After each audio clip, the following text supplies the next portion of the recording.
Hello, कैसे हैं आप लोग।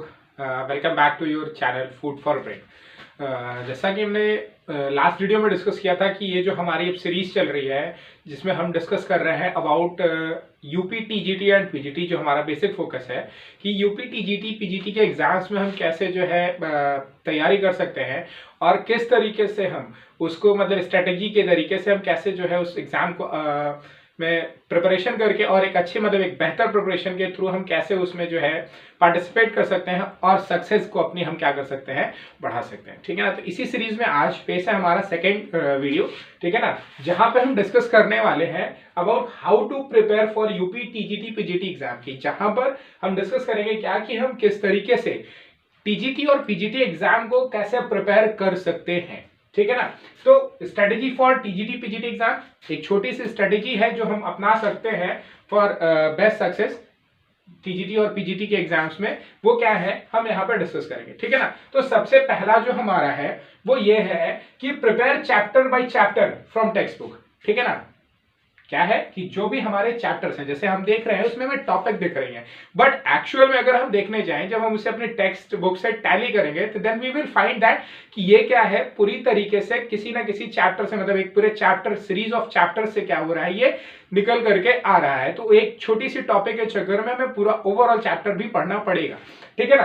तो अब होता क्या है कि जैसे टीजीटी के एग्जाम्स में क्या है कि टीजीटी एग्जाम्स के लिए तो हमें 11 12 अप टू 11 12 अगर हम पढ़ते हैं then that is sufficient, but for PGT exams में क्या होते हैं बहुत सारे क्वेश्चंस हमारे क्या होते हैं यूजी लेवल यानी ग्रेजुएशन से और हमारे कुछ एक थोड़े बहुत जो है हमारे पीजी लेवल यानी पोस्ट ग्रेजुएशन से पूछ लेता है।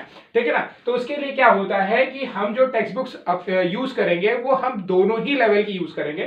ठीक है ना। तो जैसे सबसे पहला है जैसे आपको पता है कि हम लोग अल्टीमेटली अगर हम बात करें हमारे यहाँ की जो यूनिवर्सिटीज हैं उसमें जो हम बेसिक टेक्स्ट बुक यूज करते हैं फॉर ग्रेजुएशन या पोस्ट ग्रेजुएशन वो हमारी सबसे बेसिक पब्लिकेशन है एस चांद पब्लिकेशन की है।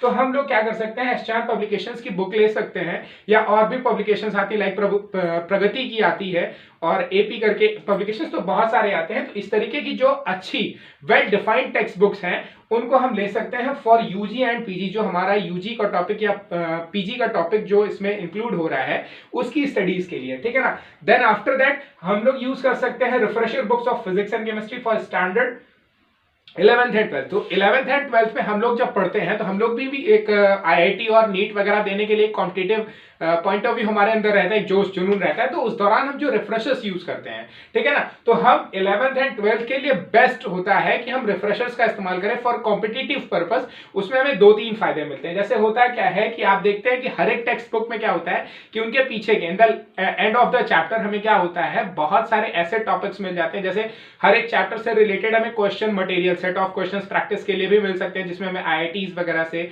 और अलग अलग एग्जाम्स में जो उस चैप्टर से पूछे गए सवाल होते हैं वो दिए रहते हैं।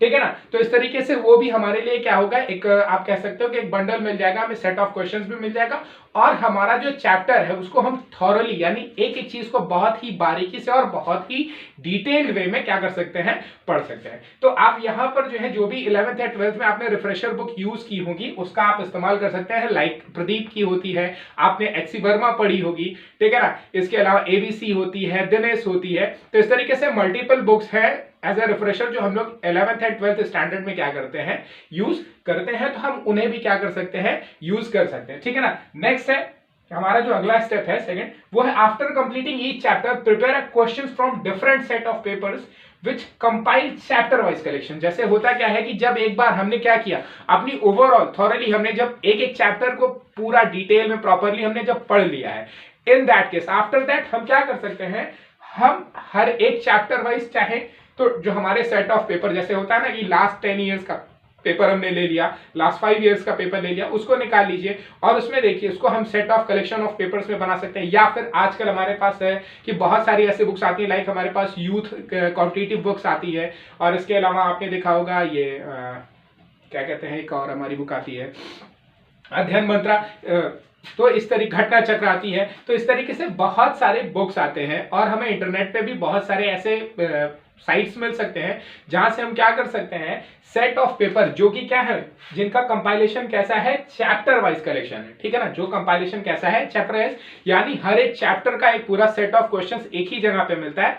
तो वो हमें हेल्पफुल हो जाता है कि हम उस चैप्टर में अपनी कमांड, जिससे हम आइडेंटिफाई कर सकते हैं हाँ कि अभी हमारा जो चैप्टर हमने पढ़ा है उसमें कौन सा सेक्शन हमारा बहुत अच्छा है या कौन सा सेक्शन हमारा थोड़ा सा वीक पड़ रहा है। तो हम इससे इस तरीके से कर सकते हैं कि जो हमारा सेक्शन स्ट्रांग है उसे हम तो कंटिन्यू रखेंगे, लेकिन जो हमारा पोर्शन वीक पड़ रहा है हम उस पर क्या कर सकते हैं, फोकस कर सकते हैं। जैसे फिजिक्स में होता क्या है, जनरली अगर आप देखिए कि लोगों की जो है, कभी कभी कुछ लोगों के साथ होता है कि उनका न्यूमेरिकल कॉन्सेप्ट बहुत अच्छा होता है, लेकिन कुछ लोगों का कभी कभी थ्योरेटिकल कॉन्सेप्ट होता है। होता क्या है कि जहां पे न्यूमेरिकल पोर्शन आते हैं हम वहां पे फंस जाते हैं। तो इस तरीके से हम क्या कर सकते हैं, अगर हमारा न्यूमेरिकल पोर्शन अच्छा है तो हम थ्योरेटिकल पोर्शंस पे थोड़ा वर्क कर सकते हैं, अगर हमारा थ्योरेटिकल पोर्शन अच्छा है तो हम न्यूमेरिकल पोर्शन पे वर्क कर सकते हैं। इस तरीके से क्या होता है, टू जज योरसेल्फ, आप अपने आप को जज कर सकते हैं और बेहतर तरीके से क्या कर सकते हैं, प्रिपरेशन कर सकते हैं without going to any institution और समवेयर एल्स। आप अपने घर पे सेल्फ स्टडी के माध्यम से इस तरीके से हम इसे क्या कर सकते हैं, प्रिपेयर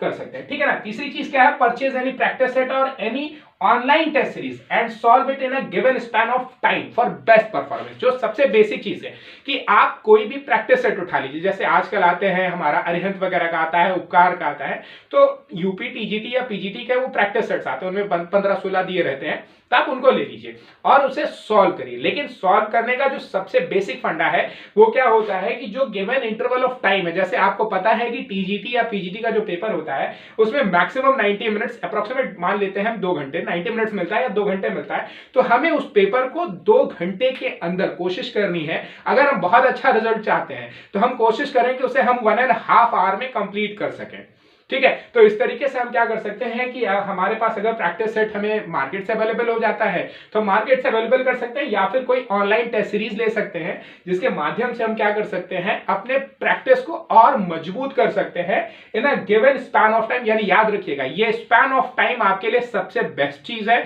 ये आपके परफॉर्मेंस को और आपके रिजल्ट आउटकम को क्या करता है, सबसे बेस्ट बनाता है, क्योंकि प्रैक्टिस मेक्स मैन परफेक्ट। और प्रैक्टिस करने का सबसे अच्छा तरीका है कि आप प्रैक्टिस सेट उठाइए, सॉल्व करिए, but in a given span of time. ये नहीं होना चाहिए कि 2 घंटे में लिया है तो 2 दिन में उसको सॉल्व करिए। जैसे होता है ना कि अभी आधे घंटे मन लगा था, हमने सॉल्व किया, फिर अगला चलो आधे घंटे बाद, ऐसा नहीं होना चाहिए। हमें जब भी सॉल्व करना है कि अगर हम बैठे हैं उसे लेकर के, तो हम अपना टाइम क्लॉक लगा लें। होता है कि लगा दिया कि हमने स्टार्ट किया, स्टॉप वॉच की तरीके से एक्टिव कर लीजिए। मोबाइल फोन्स आप सभी के पास होते हैं, तो स्टॉप वॉच अपना एक्टिव करिए, आप कितने बजे स्टार्ट किया एग्जैक्टली 1.5 आवर में उसको क्लोज कर दीजिए। तो इस तरीके से आपका क्या है कि एक अच्छा प्रैक्टिस बन जाएगा before going to the exam, ठीक है ना।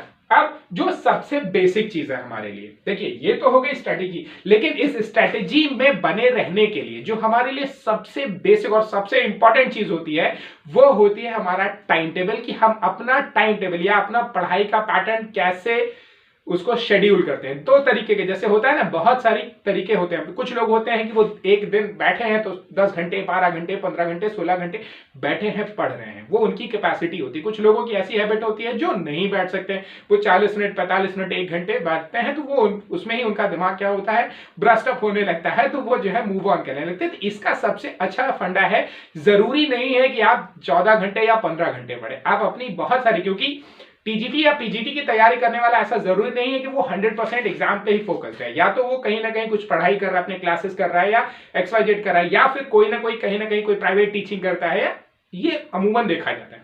तो ऐसे केस में हम कैसे कर सकते हैं कि, तो इसका मतलब है कि हम अपना एक टाइम टेबल बना सकते हैं अपनी कैपेसिटी, अपने स्टैमिना के अनुसार कि हम कितने देर पढ़ सकते हैं। जैसे अगर आप मान लीजिए 1 घंटे पढ़ते हैं तो आप अपना 1 घंटे का शेड्यूल बनाइए, या आप 2 घंटे पढ़ सकते हैं आप अपना 2 घंटे। लेकिन जो खास बात यह है कि जब भी जैसा भी आप अपना शेड्यूल बनाते हैं उसको याद रखिएगा कि ये आपका अगले 4 महीने का ही होना चाहिए, ठीक है ना। क्या होना चाहिए, prepare a proper time table for upcoming 4 month, यानी कि आने वाले 4 महीने। जैसे मान लीजिए कि आपने जनवरी में फॉर्म भरा है, आपको पता है कि it is going to be happen in June, अगर जून में एग्जाम होने वाले हैं तो आप क्या करिए, आप 4 महीने यानी जनवरी टू अप्रैल 4 महीने का अपना क्या करिए, शेड्यूल आप बनाइए। 4 महीने में इस तरीके से अपने चीजों को डिवाइड करिए कि आप इसके बाद क्या कर सकते हैं, इसके बाद आपको बहुत 9 महीने मिलेंगे तो आप उसको रिवाइज कर सकते हैं, थोड़ा सा माइंड को रिलैक्स कर सकते हैं। लेकिन 4 महीने का टाइट शेड्यूल होने का मतलब क्या होगा कि अगर आप अपना टाइम टेबल बहुत लंबा, जैसे हमने कहा 6 महीने साल भर का अगर हमने बनाया कि हम साल भर में पढ़ेंगे, तो उससे क्या होगा कि एक पॉइंट ऑफ टाइम के बाद हमारा जो प्रिपरेशन में कंसंट्रेशन है वो डिस्ट्रैक्ट होने लगता है। तो ऐसा ना हो, इसीलिए हम क्या करते हैं कि हमारा जो टाइम टेबल होता है वो हमेशा हम 4 महीने का बनाते हैं, जिससे हम अपना जो कंसंट्रेशन है उसे बनाए रखें। ठीक है ना। तो इस तरीके से हम क्या कर सकते हैं, प्रिपरेशन कर सकते हैं। तो होप आपको ये वीडियो अच्छा लगा होगा और ये हमारी जो स्ट्रेटेजी जो हमने आपसे शेयर की है ये शायद आपके लिए हेल्पफुल हो। So hope you guys have enjoyed this video. Thank you for watching and please don't forget to like and subscribe and please do share with your friends whomever are aspirant of TGT and PGT exams. Thank you. Have a great day.